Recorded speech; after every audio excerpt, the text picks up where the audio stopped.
keep the idol at home and I do puja. Okay. So I keep it for 1.5 days, which means I've finished now, in terms of the puja today and we're done. It's cleared everything. Yeah. I was just reading about you, how punctual you will be, and how planning one day before what will be your planning. I was just reading that. Oh, you listen to that podcast, is it? Right. Because I have to do some homework before I come here. Right. Definitely. Right. Yeah. So I think all set. I think I got a little bit the few questions, few comments on WhatsApp. What is the link and all? So that means people are very much interested on AI, especially on the HR function, because people are facing a lot of talent issues, right? Right. So I think we need to address at least that sort of your understanding or your experience to the folks. So that would be good. Okay. So your screen, you can see white and green. Is that okay? Or you want to move? Yeah, it's a physical screen, the green screen. Okay. Okay. And it usually, so it was sent to me by HP from the US when last year during the pandemic, they were doing a filming. And then it seems in the mixing of the film, then the screen color helps quite a bit. So they had sent their own lights, they sent their own laptop, the technicians checked everything, and afterwards they took everything back, but they left the screen behind. So I thought, okay, might as well use it for any further recordings now, because That's good. That's good. is yours a virtual background or? Mine is I have a background. I use like 5-6 backgrounds. So now I'm trying to create more because I'm getting bored, because every month I do four of them every week, Saturday. Wow, that's a big commitment. Yeah, that's a big commitment, but I thought let me put 2 hours. Very occasionally, if I have some family events or something, then I'll drop one day. Otherwise, sometimes we don't. Some of the guests cancel because of some reason. So then I don't rush to others, and I don't want to do. Then I'll relax that weekend. So Right. So how do you know Soundari? I was based in Hong Kong for a couple of years. Yeah. That's when I met her. So yeah. And afterwards she actually messaged me saying, oh, I have been meaning to reach out to you, so I'm so glad we connected. So she wants to talk next week, so we'll see. Yeah, That's good. I haven't listened, I haven't watched her program with you, so I don't know what she's spoken about, but it's about entrepreneurship, women entrepreneurship, and sustainability, that sort of right. topic. And they Okay. have been very great mentors to me, and kind of a well-wishers. So they are introducing me to a lot of people on this entrepreneurship, and I'm also learning from them. So that they became like gurus for me now. She and Aparna. So anything, if I ask them anything, they will connect me to anyone. That's sort of a Right. good connection. So that's end of the day, this is what we need. Yeah. One So I need don't know if you know, so at least in the UK, there's an organization called Tech London Advocates, and then they have Tech Global Advocates. Uh-huh. And they have a pretty strong Tech India group from here. So I know the person who leads on it. So and also I forgot to tell you one more thing. What I do is all the organizations, because people are busy in their own world, and everyone doesn't know every organization exists where we can go build our career, meet people, understand what the trends going on in the market. So this sort of organizations really help people, even though if they don't see live, that will be a recording, and then they will have, okay, this organization exists, we can get in touch with them. So that sort of, so I'll be more than happy if you have any such people. I'll be more than happy to host them and Yeah, create so I some. was just thinking in one of your interviews, because yes, so London Tech Week is going on, and I can see this guy Ani has posted quite a few things. So if you want to have him on your show once, and he's very familiar with particularly the UK India tech ecosystem, but there could be commonalities with other countries also. Yeah. Because recently I did one counselor, what is that, borough council. So Right. the Indians are doing, right. So that's an achievement in the Indian community. So I brought her onto my show. So Okay. there, Swindon, I lived, and that was very good. So we'll start. I think it's 9-1. Let me Right. call the team, and then we will count down and we will stream live. Ready? Yeah? Okay, so you'll count down 10?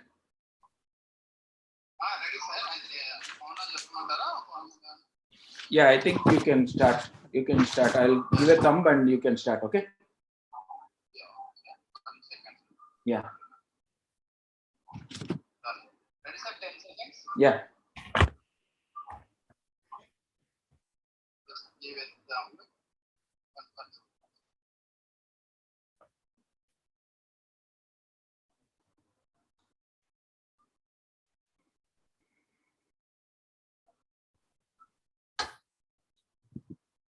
So what is FTSE, Devyanaji?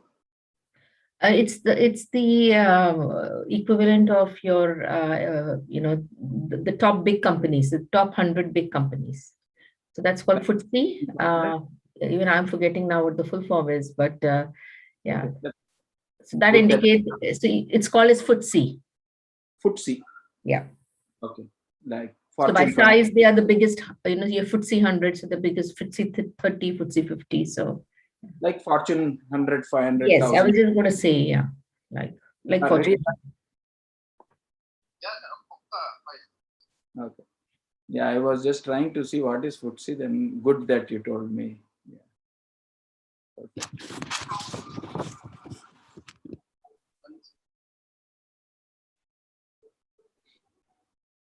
So you have planned for any other things today? I think it's already. Yeah, today's been a busy day. So I play bridge, competitive bridge. So in the morning I did that, finished puja, then played competitive bridge. Now this, and then we have to go into the city to meet friends for dinner, who've come from Dubai. So yeah.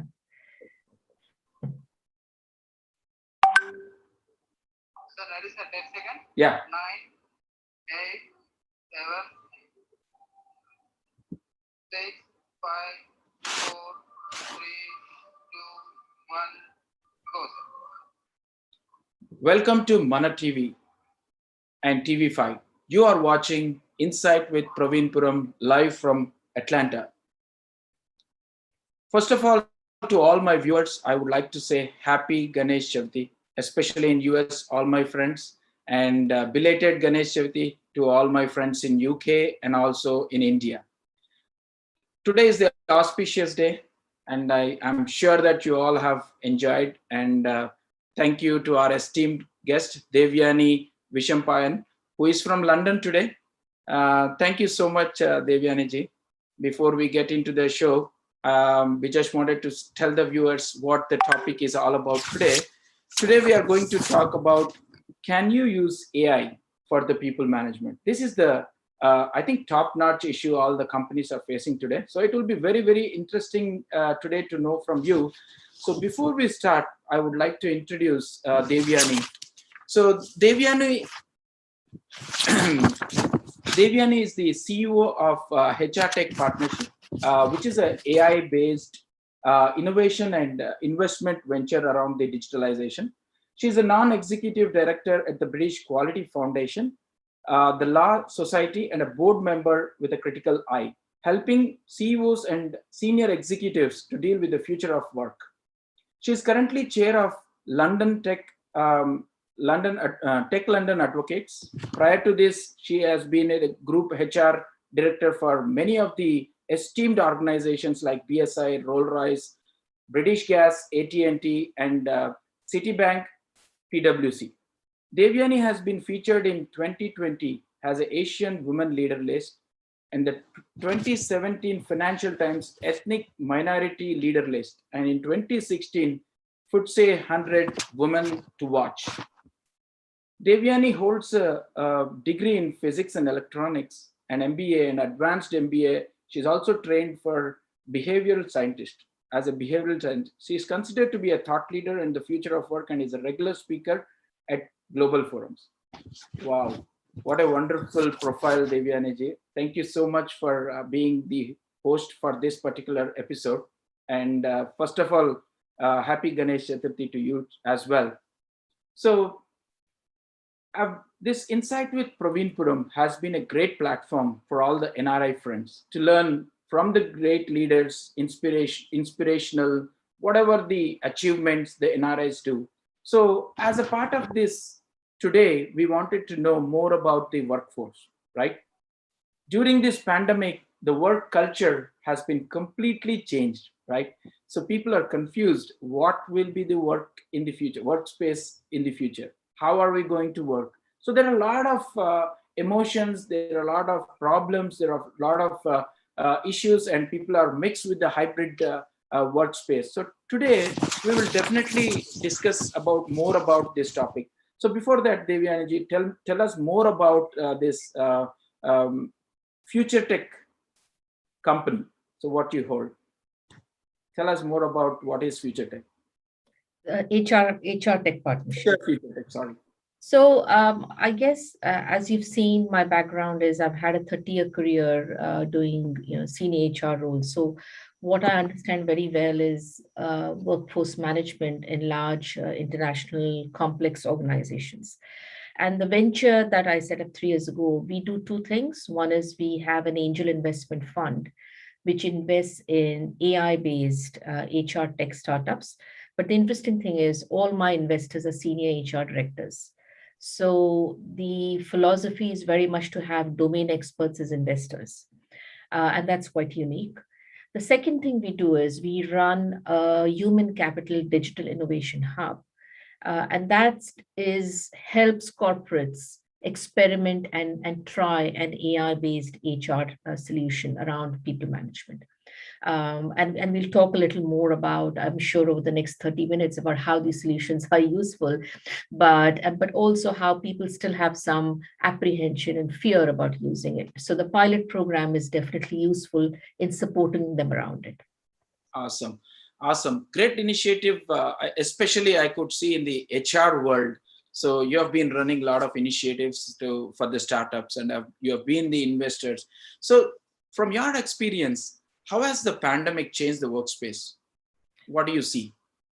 Well, I think you referred to it. I think this has been one of the biggest catalysts for change. And what started off as a bit of a panic in terms of people being forced to be at home, I would say there have been three important changes that have happened. The first is remote work is here to stay. Now, it's not going to be a situation like the pandemic where people are forced to be or have to work from home all the time, but there's no way you're going to have people coming back to office 5 days a week.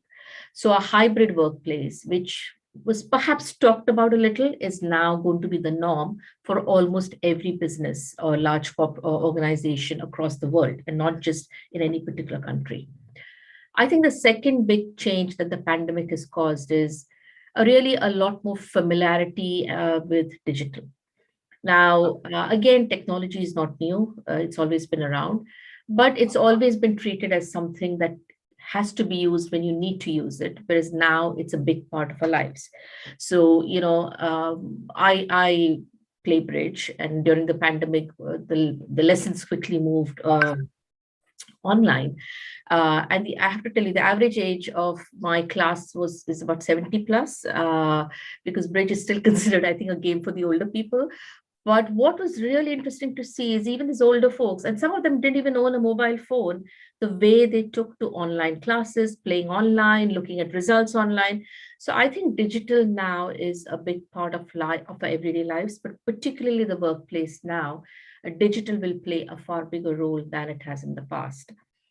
And then the third thing I think that has happened because of the pandemic is the whole balance of power between employers and employees. It was very clear earlier that flexibility, work from home, or even otherwise, employers still had the power. They decided, and it was, if they allowed, it was because they allowed employees to do it. Today, I think the reverse is happening. Today, it's employees who are deciding whether they want to go back to work, where they want to work. And that's a very interesting shift of dynamics.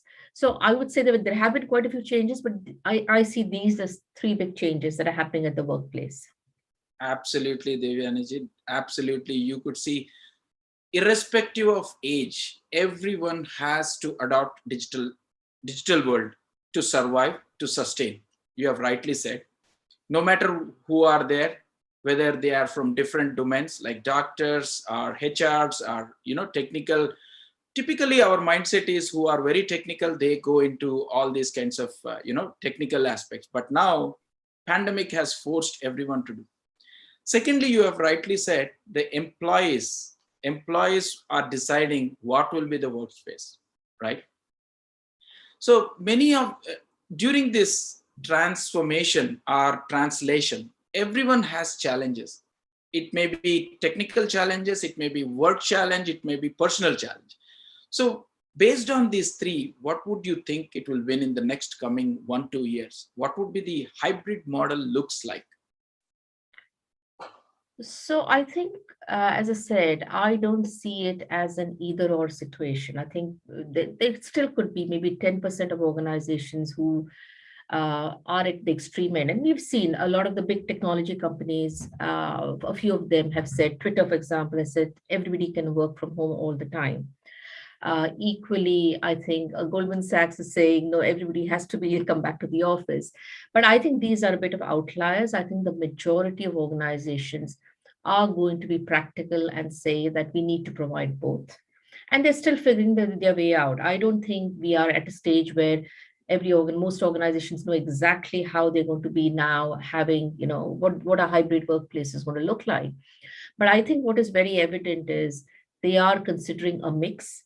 They are definitely looking at asking the employee to choose rather than mandating things.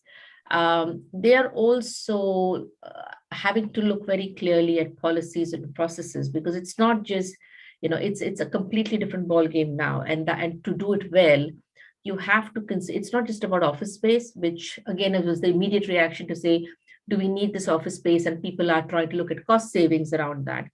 But apart from that, what are the policies we need? How do we support employees? And most importantly, also, how do we support managers and leaders? And which, again, is the key focus of what we do. Supporting employees and supporting leaders and managers is something that a lot of organizations are looking very carefully at. Right. Excellent. So definitely we'll touch upon a few of the policies definitely most might be looking for. Before that, along with the digitalization, you hear AI was a buzzword earlier, but now it's reality, right? Mm-hmm. Any of the software, any of the domain, any of the industry, AI is going to play a role. AI, ML, data science. It's all data, right? So when you talk about this pandemic, everything is about people management, right? The technology remained the same, the business remained the same, the domain remained the same, only digitalization, and also about how we need to retain the talent, entertain the talent, be in touch constantly with the talent. So where do you see this AI being used in the people management today?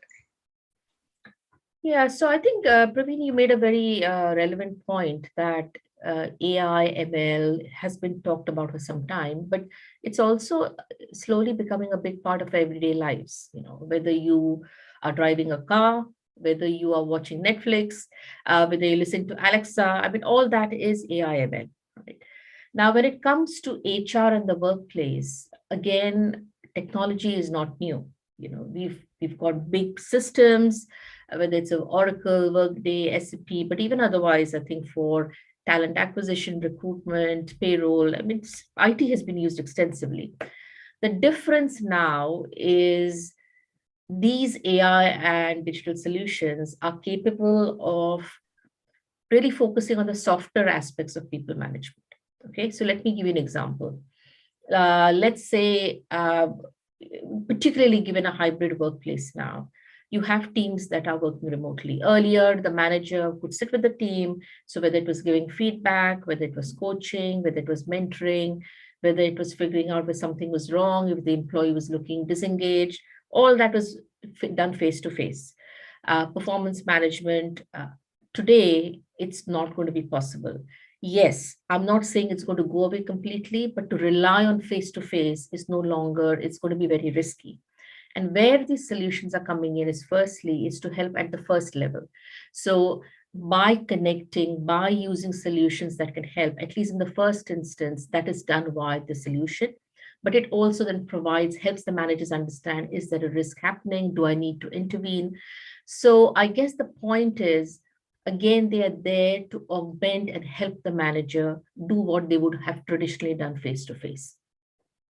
Now, apart from that, I think what the solutions also do very well because of the AI, MI aspect is predictive analytics. And particularly in areas like talent acquisition.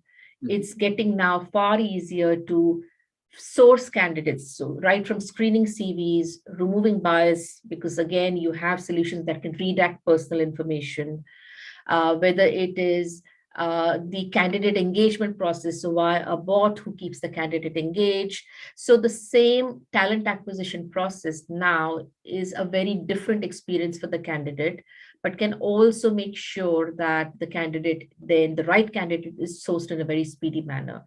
So these are some examples of how AI and ML solutions are increasingly getting more widespread around people management. Absolutely. Absolutely. You said that these are the advantages of having AI over the regular tech. Definitely, you could see that difference. But more as you go, you will get more data to every manager, what they are doing, how things are going in the, especially in the talent acquisition.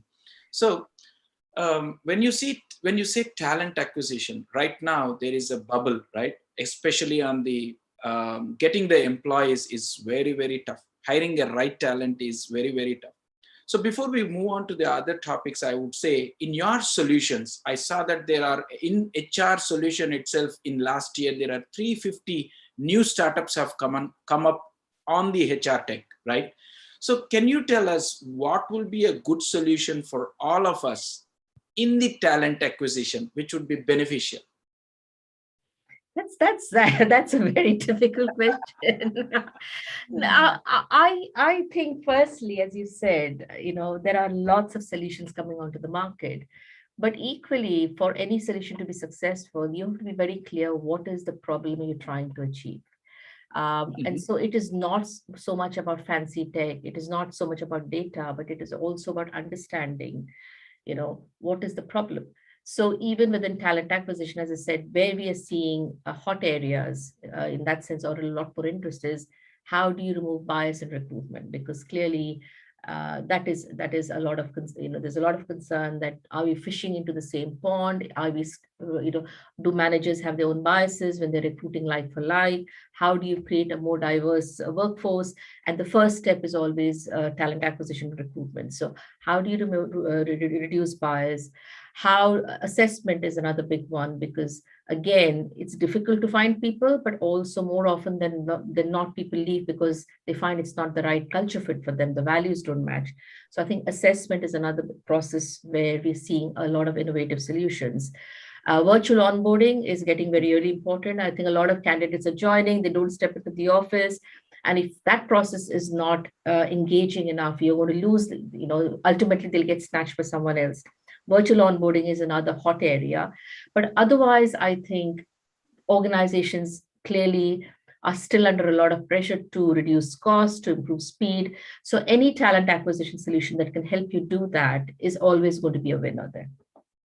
Yes, absolutely. You are right, because now anyone coming on board is totally new. You don't even see him, but it should be seamlessly integrated into the system and seamlessly engaged with them to retain. So you are absolutely said. So definitely we'll be more interested to know if you have a right solution for the talent acquisition from 360 degrees. Please do let us know. Most of our viewers from US, UK, in India, they will be very much interested, because you have been in this field. I didn't want to put you on the spot, but you will be the right person to answer. So that's where I came from. Thank you so much again. So during your HR tech solution, so in this, you might be meeting different forums, different leaders. So what are the hot issues in this area? So I think one issue that I see is becoming very hot. And as you know, I'm also board mentor with Critical Eye. And so I mentor CEOs and senior execs. So the interesting thing is now the whole employee agenda has suddenly become far one of the top two. People always said employees are important, but in reality, probably it wasn't as important. Today, there is real concern. So to begin with, I think there is concern about wellness. Wellness is definitely becoming, whether it's mental health, whether it's physical wellness, but even financial wellness, because I think the whole uncertainty, economic environment. So organizations are clearly focusing far more on wellness of employees, and we have, there are some great AI and digital solutions which can help them around it. The second big area I'm seeing is how do you support mid managers now? I think senior leaders are fine, they've had the level and experience. Mid managers today, the pressure on them is far more because of remote working. So it's a combination of two things. Very often they don't have enough experience, but also they're handling much larger teams. So how do you support them? And again, here AI and digital solutions, whether it is to help them with feedback, to help them with coaching the team, mentoring the team, to help them give ongoing performance feedback rather than a once a year review. I think all those are areas that mid managers need a far greater level of support on. And they're also very much more tech savvy. So I think AI digital solutions are a great fit for that level because you can have scale, you can have volume, but it's also very cost effective. And it also gives you good insights and feedback. And then the third hot topic is diversity and inclusion. How do you create a more inclusive work environment? And that doesn't just mean you hire people who are diverse, because that's fine. That's actually the easy bit. But once they come in, how do you create an environment where they feel very much a part of it? How do you find out practices and people whose values and behaviors don't match with that? So I think creating a diverse and inclusive environment, which focuses also on purpose, because there's enough research now that shows us having a strong organization purpose also helps in engagement, retention, and creating a healthy organization. So I think I see a lot of business and corporate leaders now focusing on creating an organization that has a strong purpose and that is inclusive. Absolutely. I think wellness, mid managers management, and the third one you said was Inclusive. inclusive. So I have these are the absolute three things what you have said. But in the mid manager, so definitely today, especially when you're talking about the performance reviews. So earlier we used to do a yearly review, but already I could see the corporates are already doing quarterly. So in this journey, definitely the mid managers, you will have a lot of tasks for them. Don't you think so? So how do they manage in future? If they do, maybe they'll do monthly reviews to retain talent. Well, actually, I'm seeing the shift not towards even monthly, but just ongoing, regular, which could be daily, weekly, something that just becomes part of your normal working rather than a process that needs to happen at a point in time. I think that's where good organizations are moving to. And then therefore the review process it's not like a separate form you've got to fill up and then you've got to sit down separately. What I'm seeing is solutions where it's part of the weekly planning that managers do with their teams. And as part of that, the solution enables you to also track goals, development options. Then it can provide you with resources to help you. I think an integrated, ongoing approach is really now the way to go forward. And that the second thing I'm seeing around performance is not really relying on asking the employee or asking the manager. Today, there's a lot of information available, and you are a tech person yourself. So, I'm sure as and most viewers also are. But whether you're using Zoom, whether you're using chat, whether you're using Slack, whether you're using anything. So organization network analysis now is proving really useful because it can pull together trends, issues. Now that's slightly different from individual performance review. But at the same time, at a team level, for example, you can figure out how is the team's performance, what are some of the issues that are holding them back. Going forward, what does the manager need to focus on? So I'm seeing a lot of change happening from the traditional annual performance review to a more fluid, flexible, ongoing, timely process, which actually is what it should be, because the real purpose of performance is development and growth. It shouldn't be for just penalizing and pay increases, which unfortunately it has become in many cases then. Absolutely. I think you have rightly said. So the insights, mainly the insights from the tools will be more aggressive and which will be intuitive, and then the decision can be happened through the AI results. So that's a good transformation, Devyani.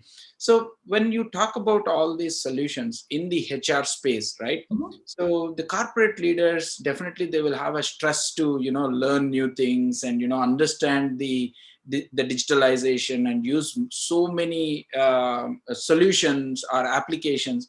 So what do you see the concerns coming from the corporate leaders especially, and how do we use safely the way how to use these solutions? Yeah, no, that's a great question, because I think it's very easy for some people to get excited about AI and technology, but equally, there is a lot of information now available constantly that reminds you, or it makes you feel that AI can be risky. And we have the famous, for example, in HR, a couple of years ago, Amazon came under a lot of flack because their talent acquisition recruitment process had started using AI, and they found that actually, because they were relying on data that, or the way it was being done earlier, the biases that existed got magnified even more. So there is genuine concern that AI could actually increase the level of bias if it's not done well, number one. Secondly, I think there is a concern about how will employees feel about it, because increasingly employees are getting far more. They feel they don't want to be spied upon. They want, they are. And so I think you have to make sure that you take into account that the solutions you use, firstly, don't do that, but also employees are brought into confidence and they feel they can trust the process then.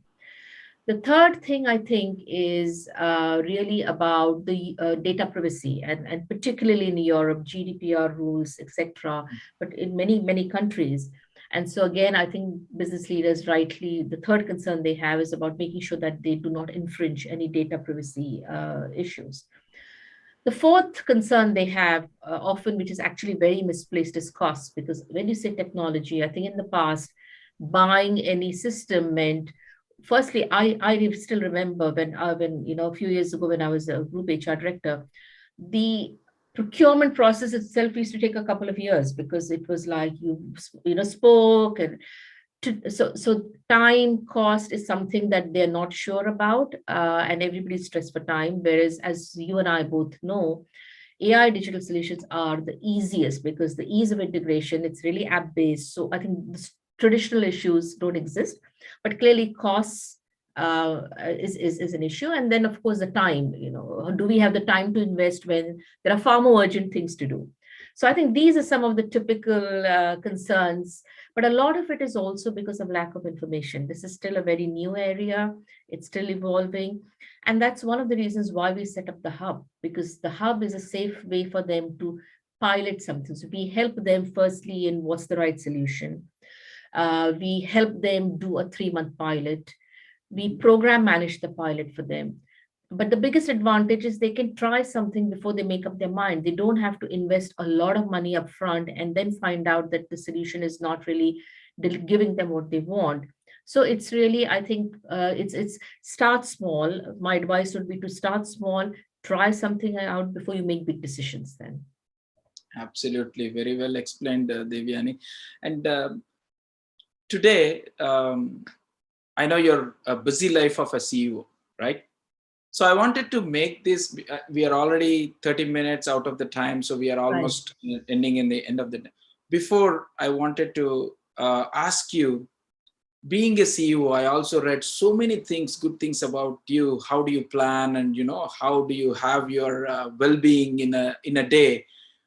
So how do your busy life look like? Because you are not only a CEO responsibility, but you also hold the responsibility in the startup investment. You also are the in a board of the hubs, and also People Take London, that sort of a thing. So how do you plan? What will be a busy day looks like for you, Devyani? We all wanted to inspire from you. How do you plan?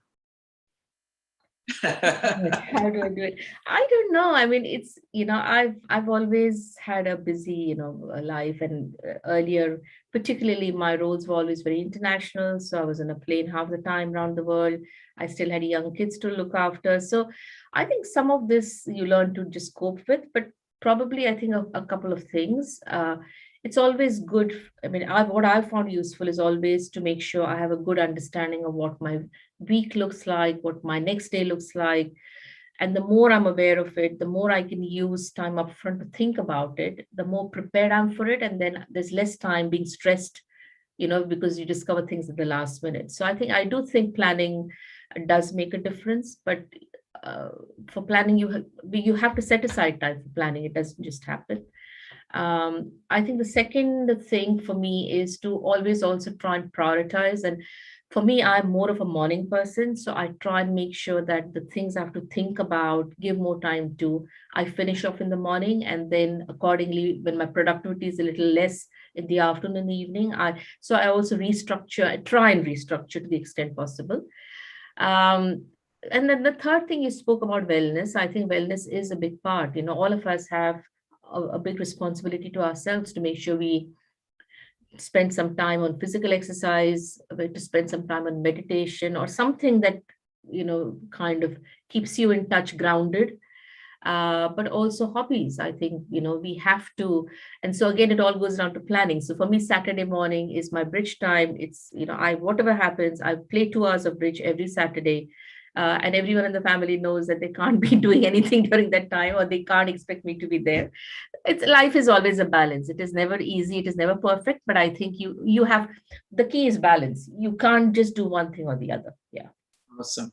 So I think definitely this will be an inspiration to all the viewers there, and definitely they will learn about well-being, because during this pandemic, well-being is the top priority, and especially distraction, social media distraction like WhatsApp, Slack, and Teams. Too many distractions. So how do we need to manage? So that's one thing I learned from your, so many things I read about you.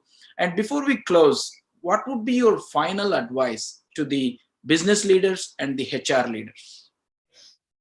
So I think it's in a way it's the same advice to both business and HR leaders. I think there is a great the pandemic really now, and a hybrid workplace being the norm, is providing a great opportunity. So treat it as an opportunity. Don't be scared. Don't cling to what happened, what the way things were earlier, but use this as an opportunity to really have a very different approach to employees, to make sure that employees now more have a chance to do how they would like to do things. But the payoff, I think, for both HR and business leaders is your employee engagement is going to be much stronger, your retention is going to be much stronger, and so I think, use this to think differently, to try things which you have not done earlier, but also to trust employees far more, and the dividends will be far richer then. Awesome. That's a great message to all of the business leaders over here. And Devyani, I also remember one more point we missed. I wanted to ask you as my personal question. So tomorrow, how the pay structures, the talent, because we hear a lot of things, right? People moving away from the cities, tier 3 cities, they are working. So what would be the discussions you are hearing from the leaders, how the pay structure will be in future? That would be a hottest question everyone want to learn. I know I don't expect a strong answer, but and because you are in the leadership team, you will be knowing better than anyone. A high message. Yeah, so I think clearly, skills that are going to become far more in demand will always expect salaries to go up higher. And currently, one clear winner in all this is tech and digital skills. So the demand, almost every business, irrespective of what they're in, is now turning to a digital business model, which means the level of digital literacy within the organization needs to be very high. But also the need for specialized digital skills is going to be far more competitive. So I think anyone who's in the digital tech space should feel good, because I think in terms of pay and compensation, I clearly see that getting far better for them. I think the other discussion I'm clearly, as you've referred to, is, remote work is now here. And so the question is, especially, let me take London as an example. In the UK, salaries for London-based employees who had to work in London was always at least about 10% higher, because costs of commuting, etc. So the debate now is it still fair to continue that? What should it be? I think the market dynamics will finally define everything. If as an organization you need those employees, they're valued, you will pay what it takes. So I think I don't expect to see any immediate shift in policies because of that. It could be gradual. But clearly, I do think ultimately, I mean, today it's funny, but hospitality in the UK, there's a shortage. Lorry drivers is a shortage, and you would think these are not really difficult skills to develop. So I think the market is getting quite a difficult place to predict. But and I think, as with everything else, if you have the right skills, you're always going to be in demand. Absolutely. I think you said right way. We never know what will happen in future. The dynamics will definitely determine on that. And thank you so much for your insights. And it has been very, very informative, this whole session on the HR function. And we wish you good luck in your new investments, ventures. And thank you so much for your time. Thank you so much for inviting me, Praveen. Thank you.